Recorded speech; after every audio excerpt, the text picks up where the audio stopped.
ഇത്രയും ലോങ് ആയിട്ടുള്ള ഒരു കരിയറിനിടയ്ക്ക് സാറിന് പ്രൗഡായിട്ട് തോന്നിയിട്ടുള്ള കീ മൊമെന്റ്സ് എന്തൊക്കെയായിരിക്കും? നേരത്തെ ഒരു പഞ്ചായത്ത് പ്രസിഡന്റ് ആയതും പിന്നെ അവിടെ കുറെ ഇന്നോവേറ്റീവ് ആയിട്ടുള്ള കാര്യങ്ങൾ നടപ്പിലാക്കിയാൻ പറഞ്ഞു. അതല്ലാതെ വേറെ എന്തൊക്കെ കാര്യങ്ങൾ സാർ ഇപ്പോൾ ഓർത്തെടുക്കുമ്പോൾ ഈ ഒരു 25 വർഷത്തിനിടയ്ക്ക്? 65 വയസ്സിന് താഴെയെങ്കിലും എല്ലാവർക്കും 4ാം ക്ലാസ് കൊടുക്കണം എന്ന നമ്മളൊരു തീരുമാനമെടുത്തു. ഓക്കെ. സാക്ഷരതാ മിഷനുമായി സഹകരിച്ച് അവരൊരു മോഡൽ പ്രോജക്റ്റായിട്ട് എടുത്തു. അതിൽ ഞാനൊരു ദിവസം അത് കഴിഞ്ഞ് അവരെ പഠിച്ചു. അവർക്ക് കണ്ടിന്യൂസ് ഇവാലുവേഷൻ ഉണ്ട്, പിന്നെ വൈവ ഉണ്ട്, ഇംഗ്ലീഷ് വൈവയാണ്, പിന്നെ മാത്സ് ഉണ്ട്, ഒക്കെ ഉണ്ട്. അങ്ങനെയുള്ളൊരു നല്ല സ്കീം, നല്ലൊരു പിന്നെ ഇതായിരുന്നു. വിദ്യാഭ്യാസമാണ് ഏറ്റവും വലിയ വിപ്ലവം. അതാണ്. എന്നിട്ട് ഞാൻ പിന്നെ പിറ്റേ ദിവസം പരീക്ഷയാണ് ഇവർക്ക്. 1600 പഠിതാക്കളുണ്ട്.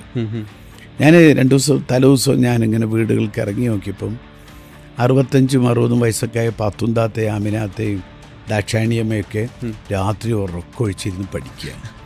പിറ്റേ ദിവസം രാവിലെ പരീക്ഷ.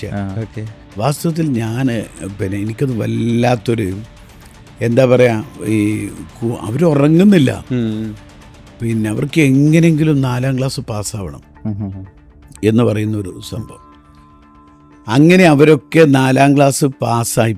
പരീക്ഷ ഞങ്ങൾ എങ്ങനെ ചെയ്തു വെച്ചാൽ, പരീക്ഷ ഇവർക്ക് ടെൻഷൻ ഇല്ലാതിരിക്കാൻ 2 മണിക്കൂർ പരീക്ഷ, അത് കഴിഞ്ഞിട്ട് കലാപരിപാടി, അത് കഴിഞ്ഞിട്ട് ഇവരുടെ തന്നെ കലാപരിപാടി, അത് കഴിഞ്ഞിട്ട് 2 മണിക്കൂർ പരീക്ഷ. അതിൻ്റെ ഒരു വളരെ ഇന്നോവേറ്റീവ് ആയിട്ടുള്ള ഒരു ഇതൊക്കെ. അത് കഴിഞ്ഞ് ഇവരൊക്കെ പരീക്ഷയിൽ പാസ്സായി കഴിഞ്ഞിട്ട് അവരെന്നെ വന്നൊരു കെട്ടിപ്പിടിച്ച് എല്ലാവരും കൂടി ഒരു മുത്തം തന്നിട്ട് എനിക്ക് ഏറ്റവും എൻ്റെ ജീവിതത്തിൽ എനിക്ക് വളരെ വൈകാരികമായി തന്നെ എനിക്ക് പറയുമ്പോൾ എനിക്ക് തന്നെ എനിക്ക് ഏറ്റവും എൻ്റെ ജീവിതത്തിൽ ഒരു അനർഘ നിമിഷം എന്ന് എനിക്ക് തോന്നിയിട്ടുള്ള ഒരു സമയമാണ്. അങ്ങനെയുള്ള കുറേ അനുഭവങ്ങൾ എന്നെ സംബന്ധിച്ചിടത്തോളം.